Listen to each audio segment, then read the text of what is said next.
Hi friends, నేను కొన్ని ప్రశ్నలు మీ ముందుకు తీసుకొచ్చాను. ఒకసారి వాటిని చూద్దాం. శ్వాస లయలను నియంత్రించే కేంద్రము మెదడు యొక్క ఈ భాగంలో ఉంటుంది. 1 మస్తిష్కార్ధగోళము, 2 అనుమస్తిష్కము, 3 మధ్యాముఖము, 4 పృష్ఠనాడి దండము.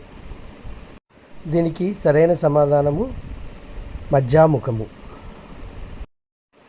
రెండవ ప్రశ్న, మైదాన ప్రాంతం నుండి రోహ్తంగ్ పాస్ వంటి ఎత్తైన ప్రదేశాలకు 6 నెలల కింద వలస వెళ్ళిన వారిలో 1 ఆర్బీసీ ఎక్కువగా ఉంటాయి, కానీ హెచ్బితో బంధన సామర్థ్యం తక్కువగా ఉంటుంది.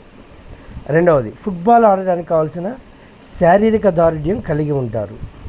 మూడవది, వాంతులు, అలసట వంటి ఆల్టిట్యూడ్ సిక్నెస్ లక్షణాలను కలిగి ఉంటారు.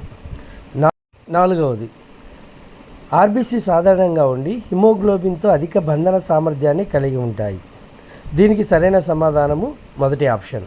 ఆర్బీసీ ఎక్కువగా ఉంటాయి కానీ హిమోగ్లోబిన్తో బంధన సామర్థ్యం తక్కువగా ఉంటుంది. మూడవ ప్రశ్న, క్రింది వాటిలో అంటువ్యాధిని గుర్తించండి. 1 cancer, 2 diabetes, 3 diphtheria, 4 rheumatoid arthritis. So వీటిలో డిఫ్తీరియా 3 ఒకటి మాత్రమే అంటువ్యాధి. నెక్స్ట్ ప్రశ్న, ఉచ్ఛ్వాసలో వాయువుల ప్రసరణ మార్గం 4 ఇచ్చారు.